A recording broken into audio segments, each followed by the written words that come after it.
Donc ce matin ou en fin de matinée, j'avais mis de l'eau sucrée pour gaver un peu les ouvrières, pour qu'elles aient un peu de stock de miel avant la destruction de la ruchette, pour qu'elles puissent re-rentrer dans des ruches avec une cadeau, une présentation d'eau sucrée pour une meilleure acceptation. Donc j'avais mis à peu près ici, ça a été bu de moitié sur 2-3 heures.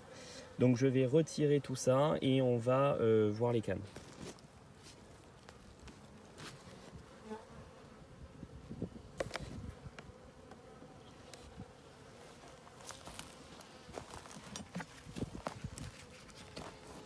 Alors je fais ça avec le portable à la main. Alors ce qui est dommage, c'est quand même joli. On n'a pas l'impression, attention, vous ne noyez pas, il y a des supports pour récupérer. On n'a pas l'impression en fait que ça patine dans la semoule en fait. Donc voilà, on retourne pour éviter d'écraser les abeilles. Et en fait, bon, le constat est pas très beau, quoi. Donc j'ai écarté la ruche déjà ce matin, je ne l'ai pas reconstitué parce que je savais que j'allais tout enlever. Il y a des vieux cadres. Donc ce qu'on voit, c'est que déjà sur les cadres, on voit que les cellules sont un peu dilatées, plutôt à pondre du mal. D'accord, c'est pas des alvéoles très très serrés, plutôt évasés. Donc ça, donc ici ça c'est le scarabée qui vient pomper les couches de miel. Vous voyez, hein, on est bientôt à l'hivernage. Bon, nous on est un peu en issue de secours, hein. Dans le sud, on va travailler les ruches jusqu'au 15-30 octobre. À partir du 1er novembre, on va dire pour la Toussaint, on arrête. Mais bon, on a encore un bon mois en espérant qu'une floraison arrive pour remplir un peu les cadres. Sinon, le week-end prochain, c'est sirop à gogo, quoi. Alors, de toute façon, s'il y en a qui tombent par terre, elles vont. Donc, on avait bien mis notre apivare, hein, sur une zone qui était initialement de couvain, sauf que vous allez voir, il n'y a plus du tout de couvain. Ça, c'est un cadre de toute façon qu'il faut virer. C'est un cadre pas adapté à la ruche.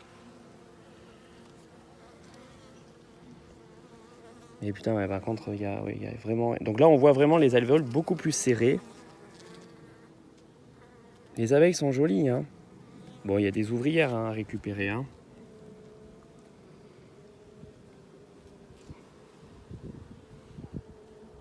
Elles ont faim, hein.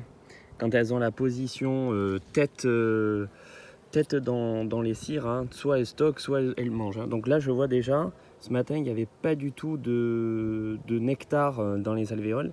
Elles sont allées récupérer l'eau sucrée que j'ai distribuée ce matin. Bon alors, on va voir le chantier qui est ici. Donc ici, qu'est-ce qu'on voit ?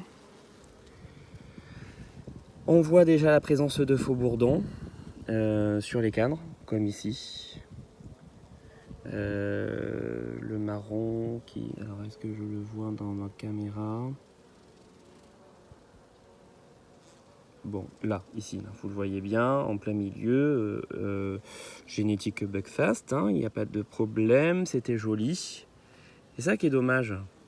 C'était ma reine d'une des dernières reines qui m'intéressait. C'était une de ses filles. Ouais, c'est pareil, hein, là on voit beaucoup de faux bourdons. Beaucoup de mâles.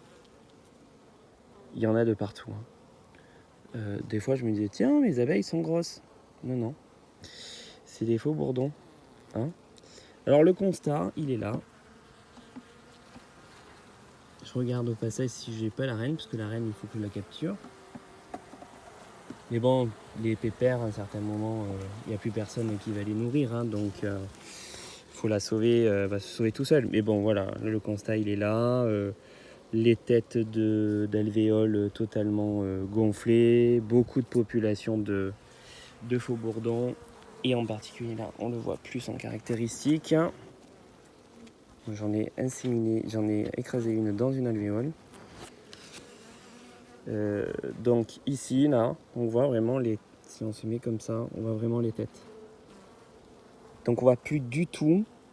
On voit quelques couvains d'ouvrières. Mais bon, là on commence à voir des amusettes qui précisent que mesdames ouvrières commencent à s'impatienter. Bon,